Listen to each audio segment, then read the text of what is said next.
Katie Morgan stood in the main hall of Station Meridian and tried not to feel small around her. Dozens of alien cadets towered over her human frame. She measured 5 feet and 4 inches tall, which was average back on Earth here among the Galactic warriors. She looked like a child the Bronther. Cadets stood 8 feet tall with muscles like stone. The Kryn instructors had 4 arms and scales that could stop a hay blade. Even the insectoid species made her feel tiny. Katie kept her face calm and her eyes moving. She had learned long ago that size meant nothing in a real fight back in Detroit.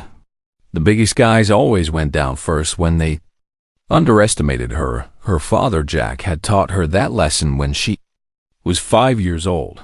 Let them think you're weak, he used to say during their training sessions. Then show them what Earth teaches its children. Commander Vexter entered the hall and silence fell immediately. Kryn instructor was massive. His forearms crossed over his chest. His scales were dark green and scarred from decades of combat. Looked at the new cadets with cold yellow eyes when his gaze fell on Katie. His lip curled. So the coalition accepted another human, he said, his voice carrying across the hall. How generous of them. A few alien cadets laughed. Katie said nothing. She had expected this. Lieutenant Sophie Grant, the human liaison officer, had warned her during the shuttle ride. They think we're soft, Sophie had said. Earth is classified as a death world, but they don't understand what that means. They see our gravity, our diseases, our weather, and they think we survived by luck. Katie had nodded and kept studying the files on alien anatomy. She had spent 6 months preparing for this. Every species had weak points. Every fighter had patents. Cadet Morgan Vexter called out. Katie stepped forward. Her heart raced, but her hands were steady. You will demonstrate basic combat form, the commander said. Cadet Jarok will be your partner. The massive Bronther warrior stepped forward with a grin. He was 3 feet taller than Katie and probably weighed 400 pounds. His skin was thick like rhino hide back on his homeworld. Bronther fought with honor and strength. They were known across the galaxy as unbeatable warrior. Shark KK looked down at Katie and laughed. This is a waste of time, Commander, he said. I might hurt the little human. More laughter from the other cadets. Katie walked to the training mat without speaking. She wore the standard training uniform, light armor and padded gloves. Shark barely bothered with a fighting stance. He was that confident director. Helen Price watched from the observation deck above. The older human woman had fought for 3 years to get Katie accepted into this program. If Katie failed now, it might be decades before another human got this chance. The Deus. Other cadets formed a circle around the mat. Some were taking bets on how quickly Katie would lose. A Mindari telepath named Sora whispered to her neighbor. An insectoid called Clicktar made clicking sounds that translated to amusement. Katie took her stance. She kept her weight balanced and her hands open. Her father's voice echoed in her mind. Watch their eyes, their shoulders, their hips. Movement starts in the core, not the limbs. Wait for them to commit. Commander Vexter raised one hand. Begin. Jarok charged immediately. He came at Katie like a freight train, intending to overwhelm her with pure mass. Katie waited until the last possible second. Then she moved. She slipped to the side, using his momentum against him. Her hand struck at his elbow joint as he passed. It wasn't a hard hit. It didn't need to be. She had studied Bronther anatomy. She knew their joints locked when hyperextended. Sark stumbled, his arm momentarily useless before he could recover. Katie was behind him. She kicked at the back of his knee again. Not hard, just precise. Bronther knees bent backward under the right. Pressure as her okay went down on one knee. Katie's next strike hit a nerve cluster in his thick neck. The Bronther warrior collapsed, gasping. The entire exchange took less than 10 seconds. The hall went silent. Katie stepped back, and returned to neutral. Stance, she kept her breathing steady, even though adrenaline flooded her system. Zaro struggled to his feet, his face showing shock and anger. Luck, he growled. Again. Commander Vexthor's eyes narrowed. Again. He agreed this time. Jarok was cautious. He approached slowly. Arms raised to defend. Katie stayed light on her feet in Earth's gravity. She had trained with weighted vests since childhood, here on the station, with lighter artificial gravity.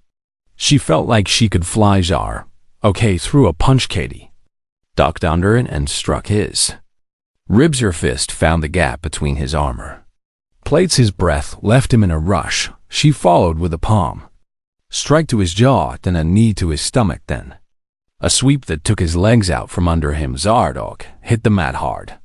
This time, he didn't get up immediately. The silence in the hall was absolute. Katie helped Jarok to his feet. "You're strong," she said quietly, "but strength isn't everything." The Bronta warrior stared at her for the first time. There was respect in his eyes. Commander Vexthor's voice cut through the silence. "Beginner's luck," he announced. "Cadet Morgan will face 3 opponents simultaneously. If she survives 5 minutes, we'll consider her adequate." Katie turned to face the commander. She saw the challenge in his eyes. He expected her to refuse. He wanted her to refuse instead. She nodded. "Yes, Commander."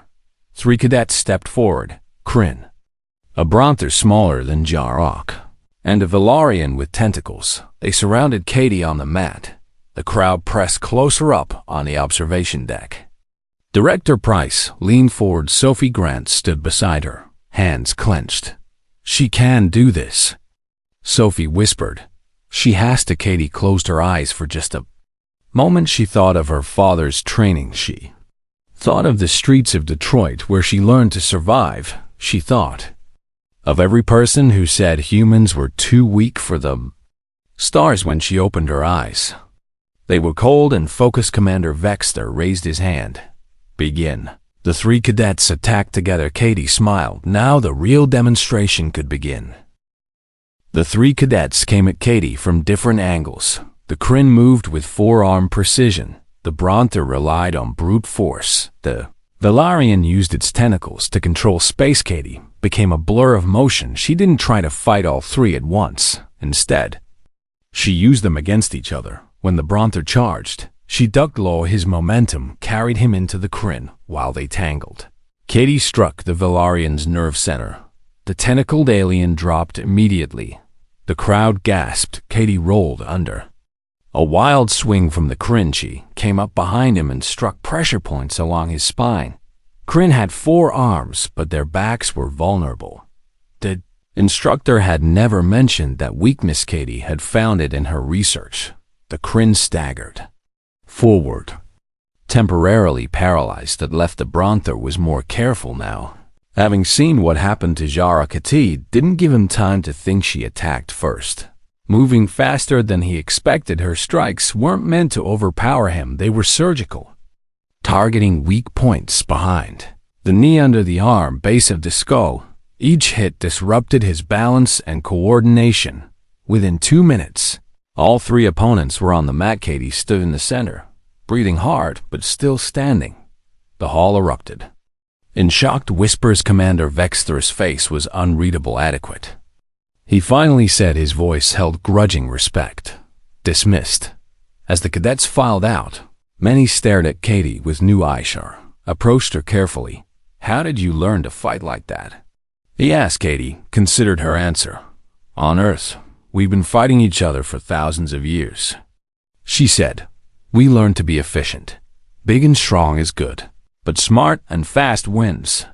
That night in her quarters, Katie reviewed footage of the day's fights. She cataloged every technique the other species used, every weakness she had observed. Sophie Grant arrived with medical supplies.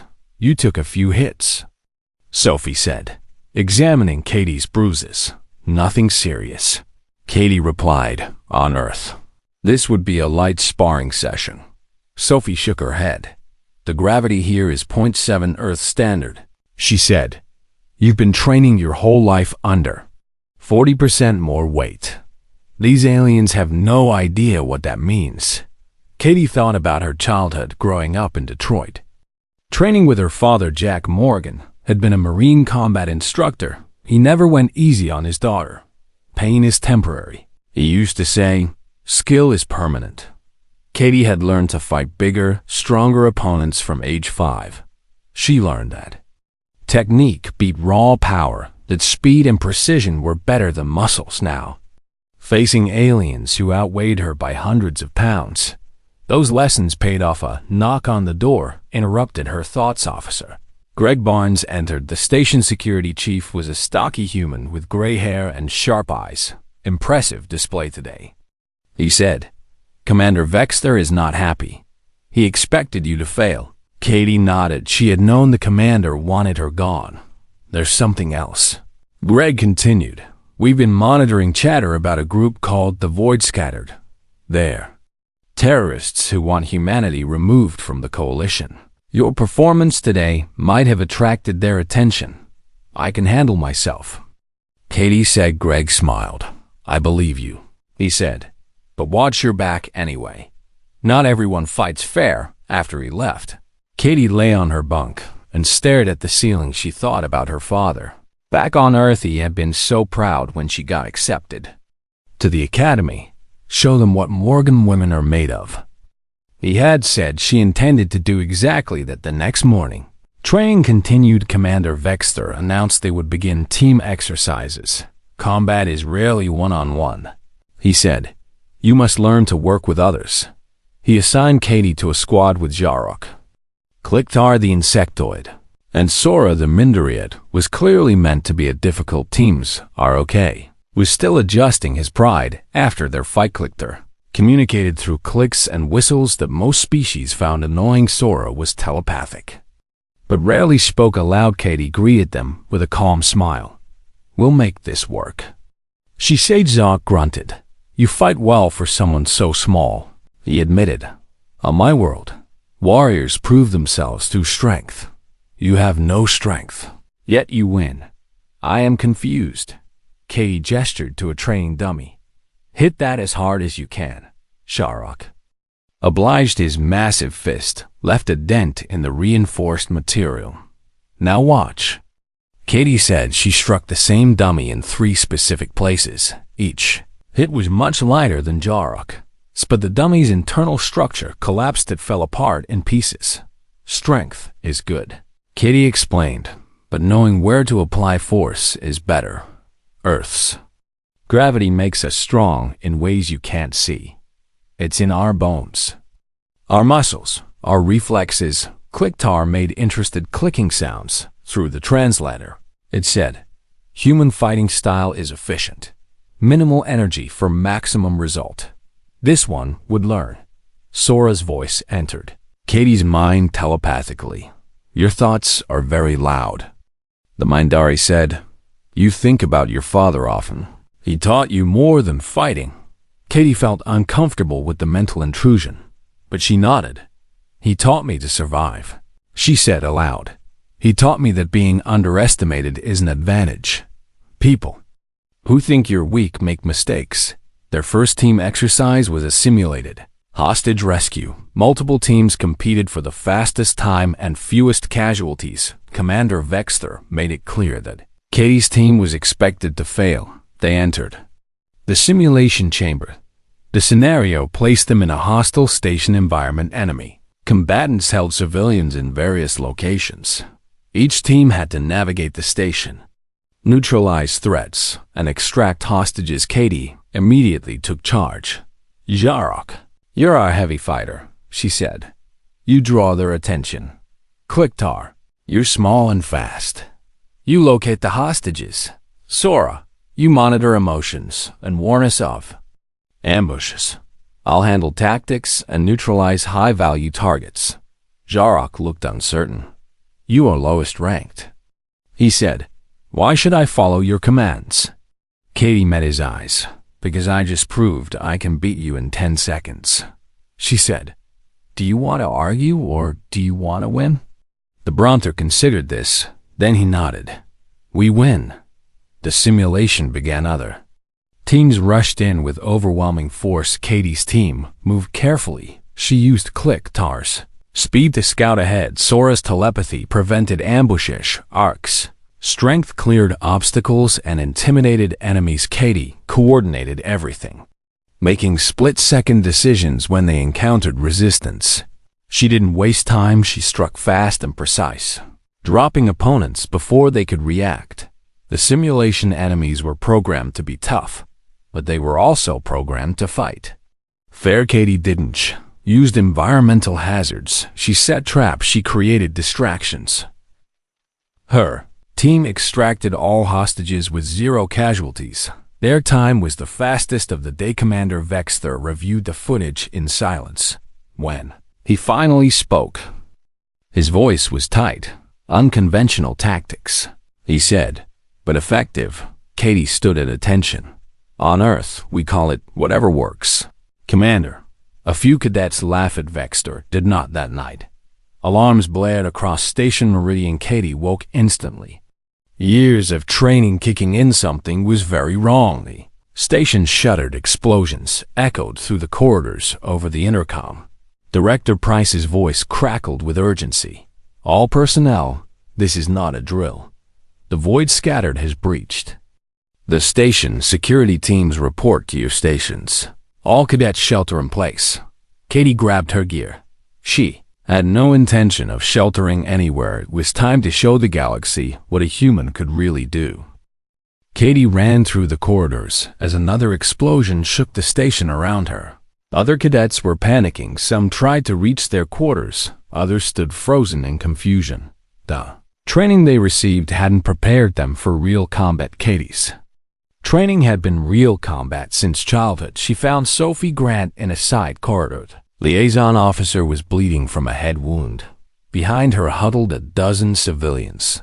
Station personnel, teachers, medical staff. Katie, Sophie gasped. Thank God. The terrorists hit us hard. They knew exactly where to strike. Security Chief Barnes is dead. Most of our combat instructors are off station. Katie helped Sophie sit down. She quickly assessed. The wound not life-threatening, but Sophie needed medical attention. Stay here, Katie said. Keep these people quiet and hidden. I'll draw the attackers away. You can't fight them alone. Sophie protested. They're trained killers. There's at least 50 of them. Katie checked her equipment. Standard training gear, light armor, a shock baton, and a communicator. Not much, but it would have to do. I'm not going to fight them all at once, Katie said. I'm going to hunt them. She moved into the main corridor. Her footsteps were silent despite her speed. Years of training in her father's dojo had taught her to move like smoke. The first terrorist she encountered was a Kryn, carried a plasma rifle, and wore heavy armor. He was scanning for targets.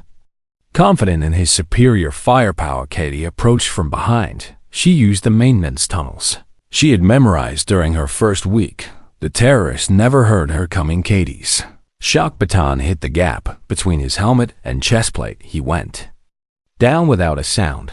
She took his weapon and ammunition. Now she was properly armed. The next 2 terrorists were in a pair. They were sweeping through the residential section. Katie waited until they separated. She took the first one from above. Dropping from an air vent, her blade found the weak point in his armor. The second terrorist turned at the sound. Katie was already moving. She rolled behind cover as he fired. His shots went wide. Katie came up firing. Her aim was perfect. Her father had made her practice 10,000 hours with various weapons. Muscle memory. He used to say, when your brain stops working from fear, your muscles remember. Katie's muscles remembered everything. Down 47 to go. She moved deeper into the station. The terrorists were spreading out, securing key locations. They thought they had won already. They didn't know about Katie. She used every advantage Earth had given her. Station's gravity was lighter than she was used to. She could move faster, jump higher, react quicker. The terrorists were used to this gravity. For them it was normal. For Katie, it was like fighting underwater while everyone else struggled. She came across Yarake trying to protect a group of younger cadets. He was pinned down by 3 terrorists with heavy weapons. Katie flanked them using the maintenance crawl space. She emerged behind their position. Her first shot took down the leader. The other 2 spun around. Katie was already gone. Repositioning, she fired from a new angle. Another terrorist fell. The third one panicked and charged her position. Zarok saw his chance. The massive Bronter rushed forward and tackled the terrorists together. Katie and Zarok secured the cadets. I thought we were supposed to shelter in place, Zarok said. Katie smiled grimly. That's what they told us, she said. But I'm from Earth. We don't hide when people need help. Zarok nodded slowly. Your world made you different, he said. Stronger in ways we don't understand. Teach me to fight like you. Not now, Katie said. Now we survive. Later I'll teach you everything. Clicktar appeared from a ventilation shaft. Insectoid had been exploring the station's hidden passages through rapid clicks and the translator. It reported what it had seen. Terrorists control main armory, Clicktar said. They have explosives. They plan something big. Katie processed this information quickly. The armory held enough weapons to arm an army, but more importantly, it was near the station's power core. If the terrorists couldn't hold the station, they might try to destroy it. We need to retake the armory, Katie said. How many are guarding it? Zarok asked. 20, maybe more, Clicktar reported. They have heavy weapons and fortified positions. Zarok looked at Katie. 3 of us against 20 trained soldiers? That's suicide. Katie checked her stolen rifle. Not if we're smart about it, she said. They expect a frontal assault. We'll give them something else. Sora found them minutes later. The Mindari telepath looked shaken. I can feel them, Sora said. So much anger and hate. They want to kill everyone. They especially want to kill humans. Katie put a hand on Sora's shoulder. Can you use your telepathy in combat? She asked. I've never tried, Sora admitted. It's forbidden in my culture to use mental powers for violence. This isn't violence, Katie said. This is survival. Can you sense where they are without them knowing? Sora concentrated. Yes, the Mindari said slowly. I can feel their positions. There are 18 at the armory. More coming from other sections. Good, Katie said. That's our advantage. Information wins battles. She gathered her small team on Earth. She would have been too young to lead here in this crisis. Rank meant nothing. Action meant everything. Katie outlined her planet was risky and relied on split-second timing. Zarke would create a distraction at the main entrance. Clickter would sabotage the environmental controls. Sora would monitor enemy positions telepathically. Katie would infiltrate through the maintenance tunnels and hit them from inside. This is insane, Zarok said, but he was grinning. I like this human way of fighting. They moved into position. Katie crawled through maintenance tunnels, barely wide enough for her small frame. A larger person couldn't have made this approach another advantage of her. She emerged inside the armory storage area, through the walls. She could hear the terrorists talking. They were confident. They had no idea anyone was coming. Katie waited for Zarok's signal. When it came, it was impossible to miss. The Bronter warrior charged the main entrance, roaring a battle cry. Alarms blared. The terrorists rushed to defend against him. Katie struck from behind. She had memorized the layout from station files. She knew where the power conduits were, the structural supports were, where the ammunition was stored. She fired carefully. 1 shot to disable their communications, another to create chaos by hitting a smoke grenade stockpile. The armory filled with thick smoke. The terrorists couldn't see. Katie could barely see, but she had trained for this. Her father had made her fight blindfolded hundreds of times. Your other senses will guide you, he had taught her. Trust them. She trusted them now. Moving through the smoke, Katie took down terrorist after terrorists. Some didn't even see her coming. Others saw her too late. She used their confusion, their panic, Their assumption that they were safe clicked their says. Sabotage kicked in the environmental systems. When haywire temperature dropped rapidly, emergency lighting failed. Now the terrorists were cold, blind, and terrified. Sora's telepathic updates guided Katie to each target. It was like having a map in her head. The terrorists fought back desperately. They fired blindly into the smoke. Some hit their own allies. Katie stayed low and moved constantly. She was a ghost, a nightmare, a Deathworld predator in her element. When the smoke finally cleared, 16 terrorists were down. 2 had fled. Katie stood among the fallen, breathing hard. Jerdog entered cautiously. He stared at the scene in shock. "You did this alone?" he asked. Katie shook her head. "We did this together," she said. "Your distraction was perfect." Clicktar's sabotage was brilliant. Sora's guidance was essential. Earth taught me one thing above all else. Humans survive by working together. They secured the armory and armed themselves properly. More cadets arrived. Following Katie's example, word was spreading through the station. A human was fighting back, and she was winning. Commander Vexter found them an hour later. The Kryn instructor looked at Katie with new eyes. "I underestimated you," he said simply. "I underestimated your entire species. Forgive me." Katie nodded. There was no time for long speeches. "The terrorists have a leader," she said. "Krathnos, a former coalition soldier. He'll be at the reactor core. If he can't take the station, he'll destroy it." Vexter's face hardened. "We need to stop him." "Yes," Katie agreed. "We do." She checked her weapons. This was going to be the hardest fight yet, but she was ready. Earth had prepared her for this. All those years of training, all those lessons from her father, all those times people underestimated her, it all led to this moment. Katie Morgan was about to show the galaxy what humans could really do. Katie led her growing team through the station toward the reactor. Behind her came Jarok, Clicktar, Sora, and 15 other cadets. They had armed themselves from the recaptured armory. More joined them, and every turn word had spread through the station. Human Girl was fighting back. She was winning. People wanted to follow her commander. Vexter moved beside Katie. "You're very young to be leading a combat operation," he said. Katie kept her eyes on the corridor ahead. "On Earth, age matters less than ability," she said. "My father led Marines in combat at 22. I've been training since I was 5. That's 14 years of preparation for this moment." Vexter made a sound that might have been approval. "I have fought for 30 years, he said. "Yet I suspect you understand war better than I do. Your planet made you hard." Katie thought about that. Earth wasn't just hard. It was actively hostile to life. Disease, weather, predators, gravity. Humans survived all of it. They thrived despite it. Every other species in the galaxy came from gentler worlds. They grew up in safety. Humans grew up fighting for survival. "We're not hard," Katie said. "We're adaptive. That's different." They reached a junction. Clickter scouted ahead using ventilation shafts. The insectoid returned with bad news.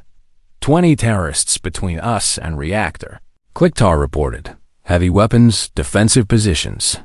"They know we're coming." Sharok checked his rifle. 20 against 18, he said. "Fair odds." Katie shook her head. "We're not going to fight them head on. That's what they expect." She studied a station map on her datapad. Reactor section had multiple access points. Most were heavily defended, but there was one route nobody would expect: the coolant tunnels. Katie said, "They run directly under the reactor. We can come up behind them."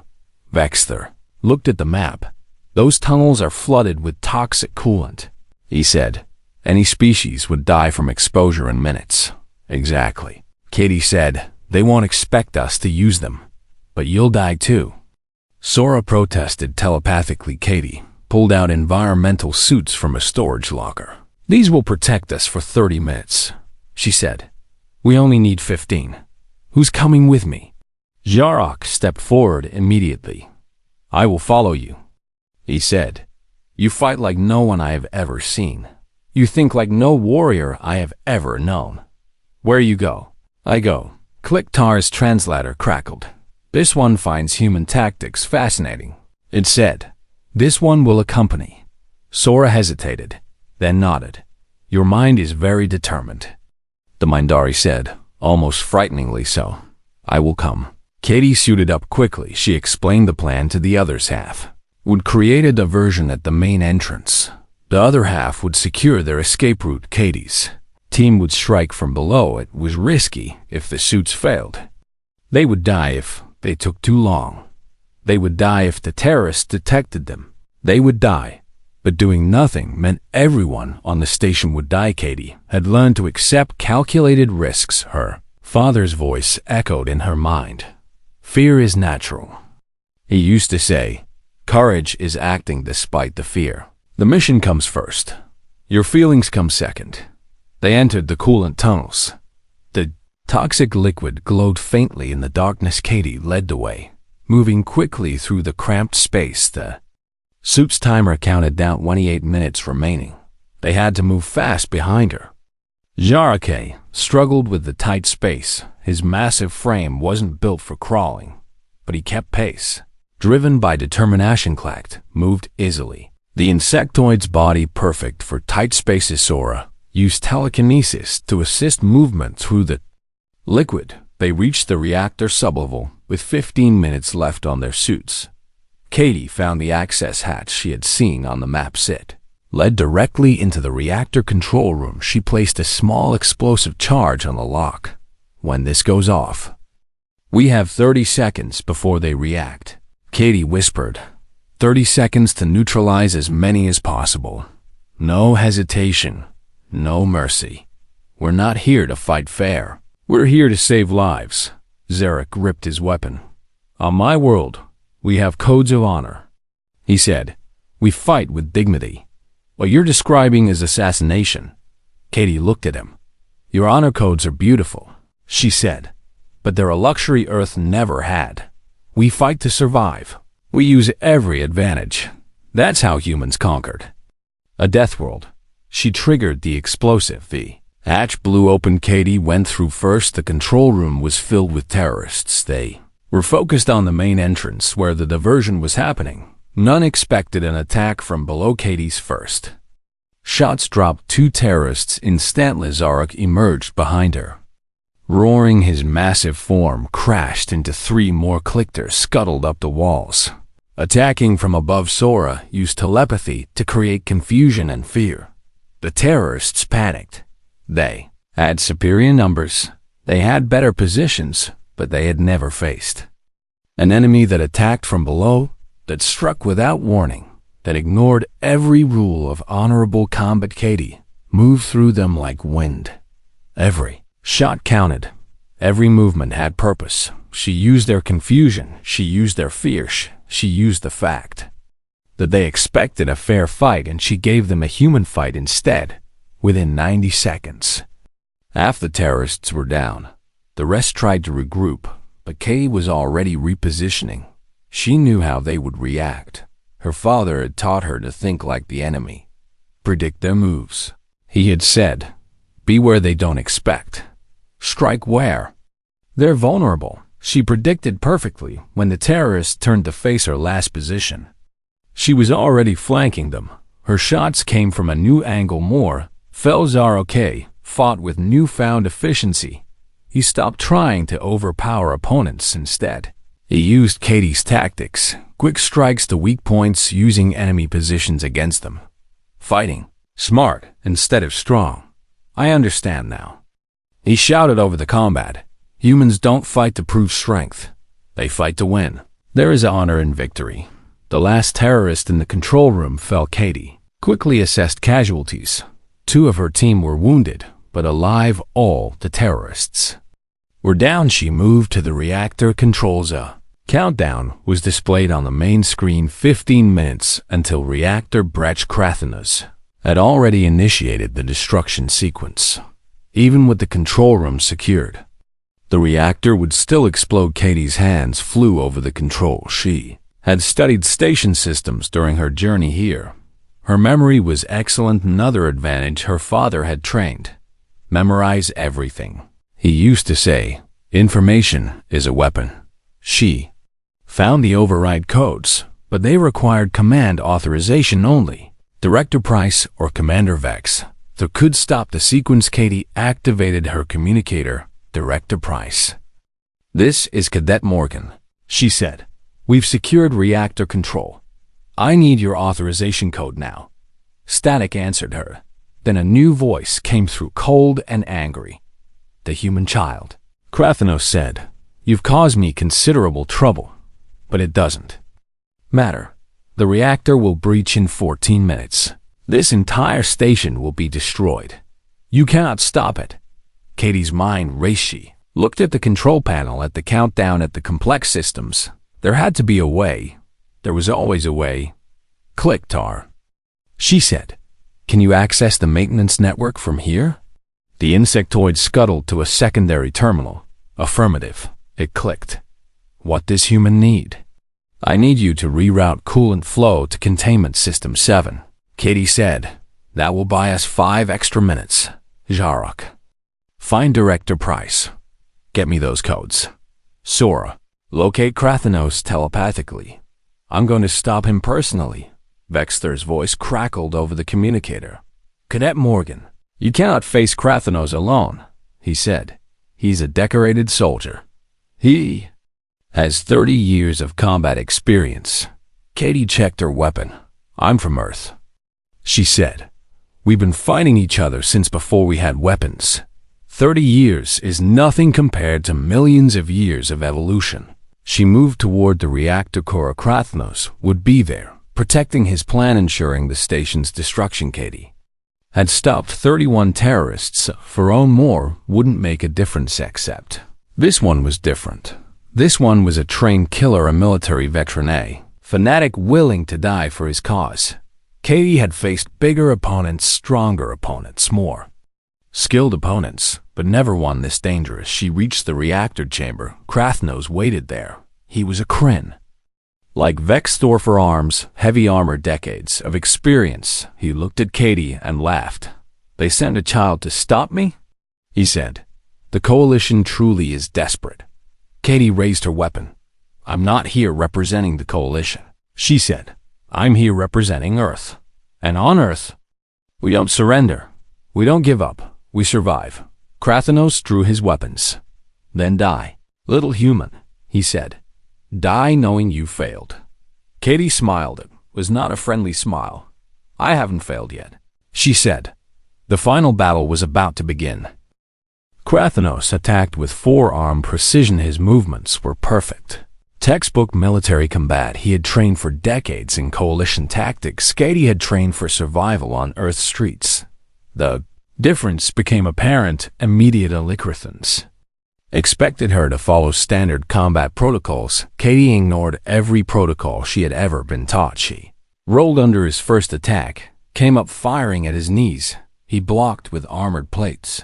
She was already moving again. The reactor chamber was a maze of catwalks and machinery. Katie used every advantage. She was smaller, faster, more adaptable. Krathenos had reach and power, but Katie had something he didn't understand. She had grown up on a planet that tried to kill its children. She dove behind a coolant pipe as plasma fire lit up the chamber. The metal grew hot under her hands. She ignored the pain. Pain was temporary, failure was permanent. Her father's voice guided her. Use the environment.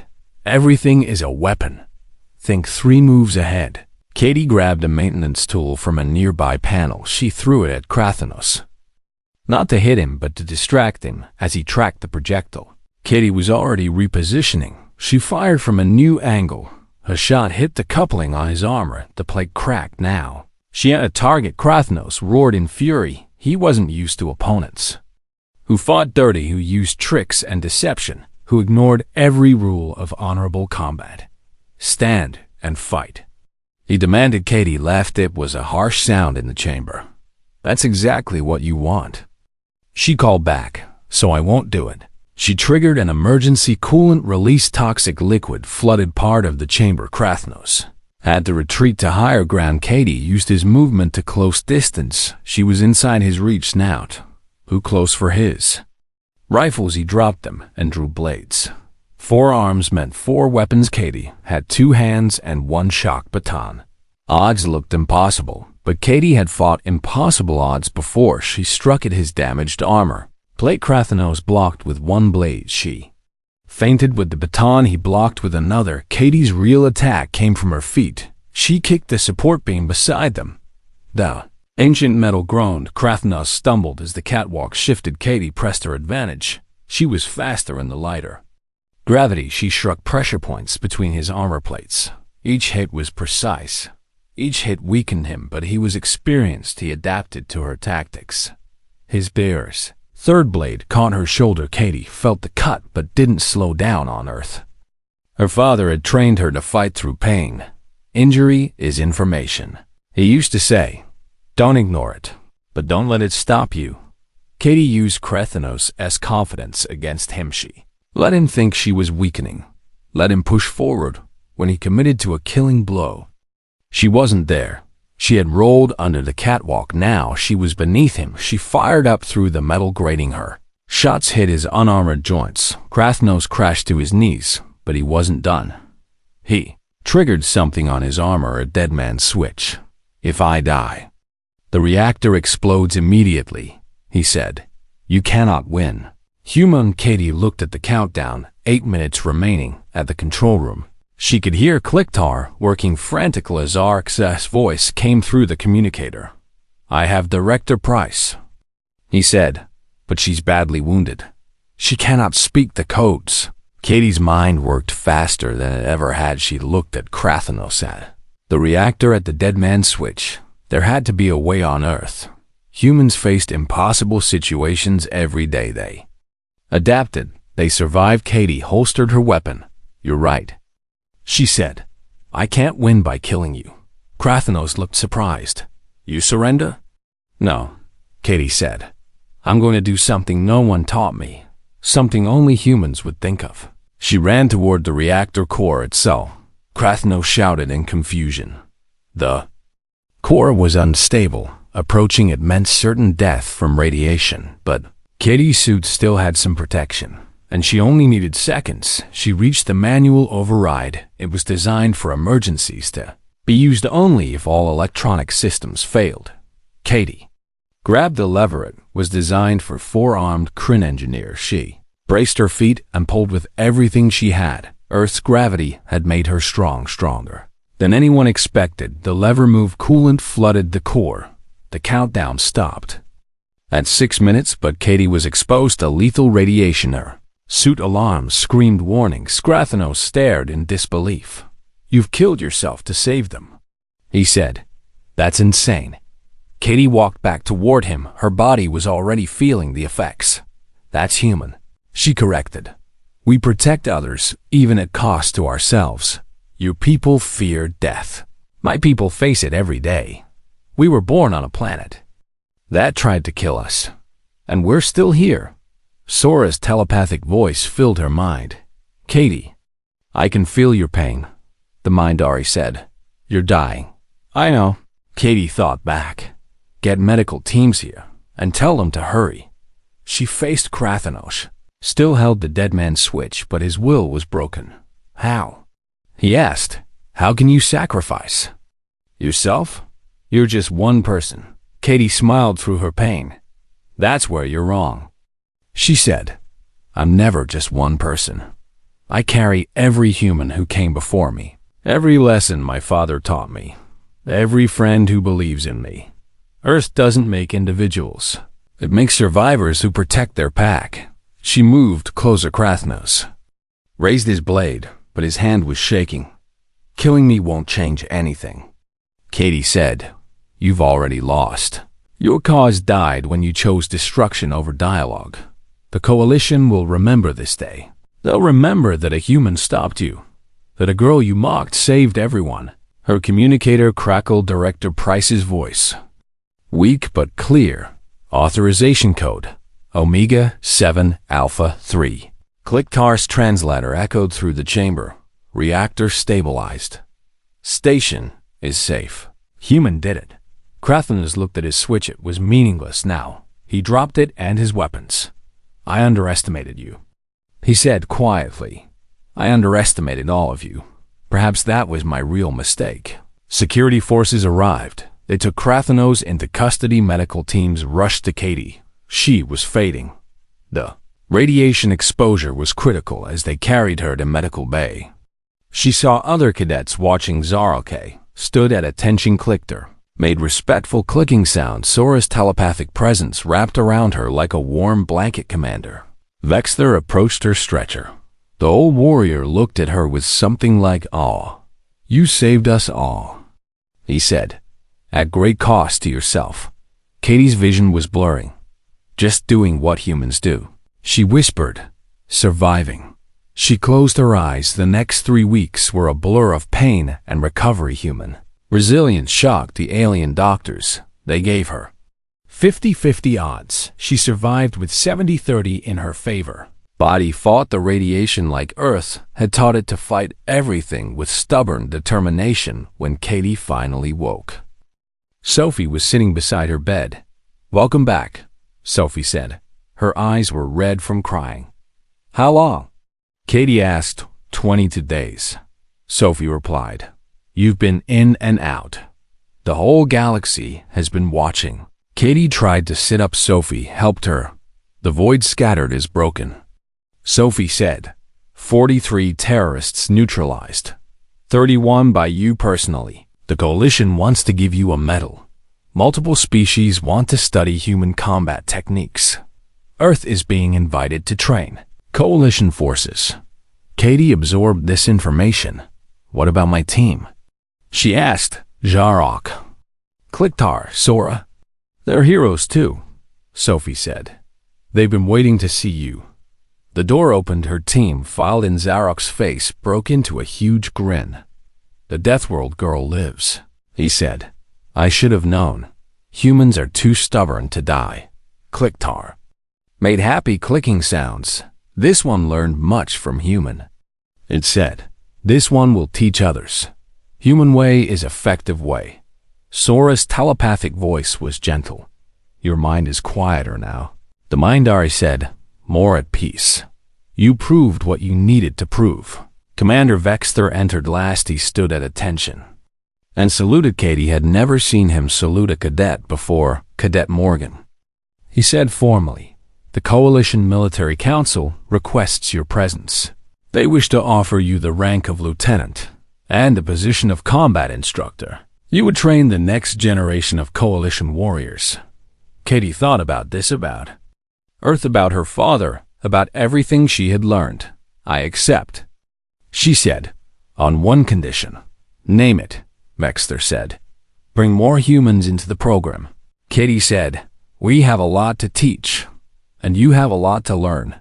6 months later, Katie stood in the same hall where she had first been mocked. Now she wore lieutenant's insignia. Now she commanded respect. Before, there stood 30 new cadets, including one who made her smile, Danny Morgan. Her younger brother. He looked nervous. The alien cadets towered over him. They probably thought he was weak. Katie knew better. She knew what Earth made its children. Welcome to the Galactic Coalition Training Academy, she said. Some of you are here because you're strong. Some because you're fast. Some because you're skilled. But you'll all learn the same lesson I learned. Size doesn't matter. Strength doesn't matter.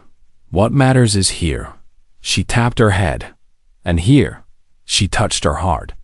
Earth taught humanity to survive impossible odds. Now humanity will teach the galaxy. She looked at Danny. He stood straighter, pride in his eyes. Training begins tomorrow, Katie said. I won't go easy on any of you, especially not the humans, because the galaxy will never go easy on you. But if you learn what I teach, if you embrace what Earth has to offer, you'll become warriors no one will ever underestimate again. Zarok, now her assistant instructor, stepped forward, and if you're lucky, he added, you'll learn to fight like humans, which is the most terrifying thing in the galaxy. The cadets looked at each other uncertainly. They didn't understand yet, but they would. Katie smiled.